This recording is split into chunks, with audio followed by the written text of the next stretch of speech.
অস্থায়ী ব্যবসায়ী ও দোকানদারদের উদ্দেশ্যে জানানো যাইতেছে, আন্দোলন রোডের দুই পার্শ্ববর্তী সরকারি জায়গার উপর অবস্থিত অস্থায়ী ও অবৈধ দোকানপাট এবং পার্কিং অবিলম্বে নিজ নিজ দায়িত্বে সরিয়ে নিতে হবে, অন্যথায় প্রশাসন উহা সরানোর ব্যবস্থা করিবে।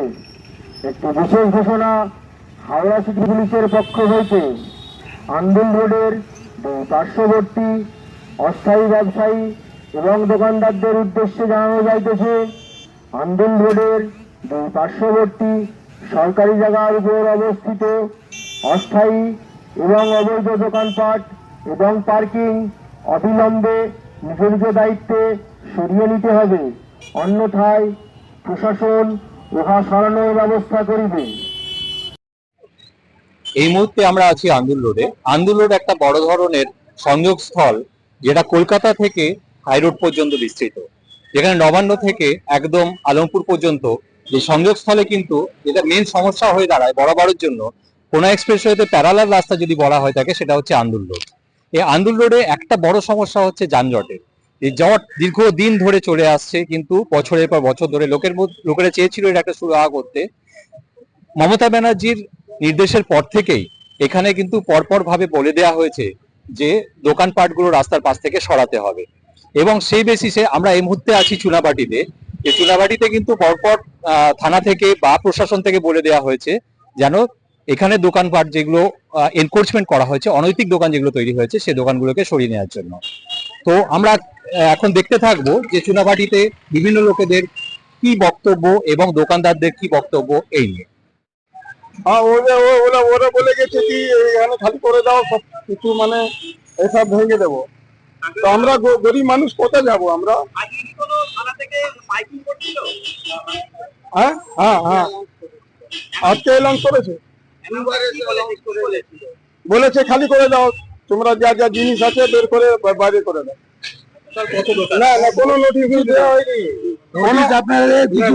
কোনো নোটিশ দেওয়া হলো না। নোটিশটা দেওয়া হতো তাহলে আমরা জানাতাম। এটা যে হচ্ছে ভুল হচ্ছে, এটা ভুল হচ্ছে। এই যে গরিব লোক একটা দোকান থেকে আমাদের কমসে কম 100 লোকের পরিবার চলে, কোথায় যাবে এই গরিব মানুষরা?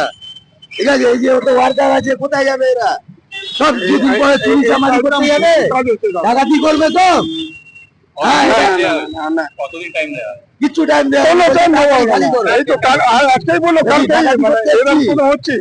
এরকম কোন কথা হলো? দাদা আপনি নিজেই বলুন। না না, পুরো ভেঙে দেবে, পুরো খালি করো, পুরো খালি করে দেবে। তো আমরা কোথায় যাবো? গরিব মানুষ, আমরা কোথায় যাবো?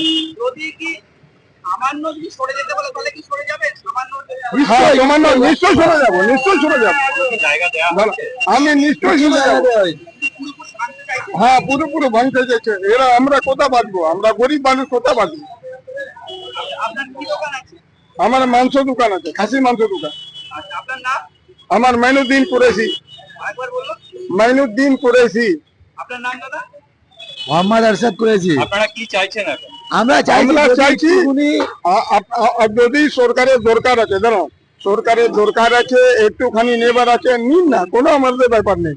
আমি সরকারকে কোঅপারেট করব, কিন্তু আমাদের কেউ কোঅপারেট করুন। হ্যাঁ, তার জন্য কিছু ব্যবস্থা করুন, কিছু কাজের করে খেতে পারি আমরা। আমরা যদি আমাদের দোকান যদি করে দেয় তাহলে আমরা যাব কোথায়? আমরা অতজন যে কাজ করে খাচ্ছি, আজকে এই দোকানের মধ্যে কাজ করে খাচ্ছি, আজকে যদি দোকান চলে যায় আমাদেরকে কোঅপারেট করুন। আমি এইটাই চাইছি যে আমি সরকারকে কোঅপারেট করবো। সরকার আমাকে, আমার নাম চুনু সাহ, আমি এখানে কাজ করি।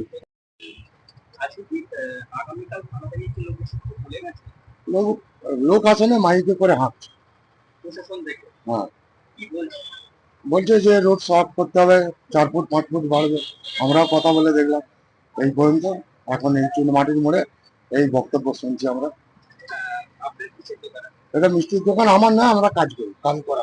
কত বছরের দোকান এটা? দোকানদারের দোকান অন্তত 50-60 বছর আগে।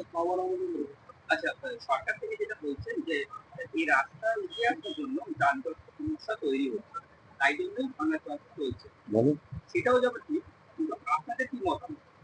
ভাঙলে দেখুন, আমরা যেরকম কর্মচারী, আমাদের রুচি যাবে, মালিকের একটা ক্ষতি হবে। এরকম ব্যাপার ছন্নমনা হয়ে যাবো আমরা। আপনারা সরকারের কাছে কি দাবি করছেন?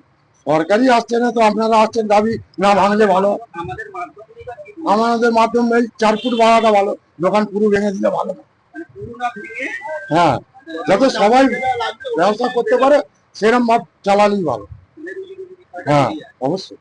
এটাই বলতে চাই। হ্যাঁ এখানে সব মিলিয়ে কত দোকান আছে তাও মোটামুটি? ওইটা দাদা আমরা কর্মচারী বলতে পারবো না, মালিক থাকলে বলতে পারবো। তবে প্রচুর দোকান, ফুটপাত তো সব জায়গায় কম আর বেশি। ঠিক। আপনার নাম দাদা? চাঁদে রায়। আজকে আবার বলে গেছে। আজকে আবার আজকে হ্যাঁ ওই মাইকে করে বলে গেছে। সেই জন্য সরিয়ে নিচ্ছেন। আপনার কি দোকান এটা? দশকর্ম। কতদিনের দোকান আপনার? 32 বছরের বেশি। তাহলে এরপরে কি করবেন? জানি না, পুরোটাই ভেঙে দেবে না কিছুটা ভাঙবে বলছে? এখন বলেছে সব সরিয়ে নাও।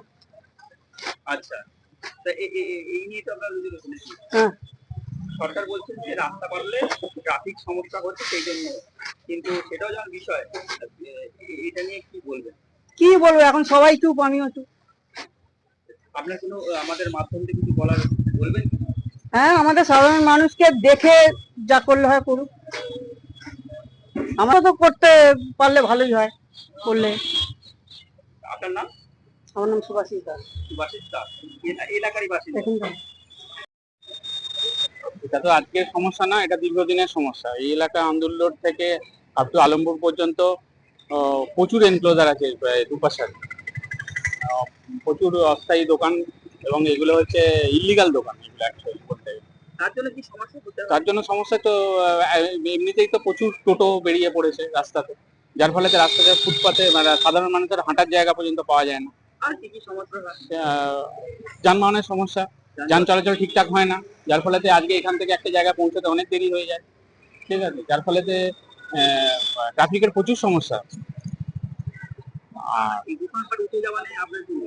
দোকানপাট উঠে যাওয়া নিয়ে এটাই মত যে এতদিন পরেতে যদি সরকার যে পদক্ষেপটা নিয়েছে, তাতে অবশ্যই বলবো এটা একটা ভালো পদক্ষেপ। হ্যাঁ, সাধারণ মানুষের অনেক সুবিধা হবে, যানবাহনের অনেক সুবিধা হবে, যানবাহনের চলাচলের অনেক সুবিধা হবে।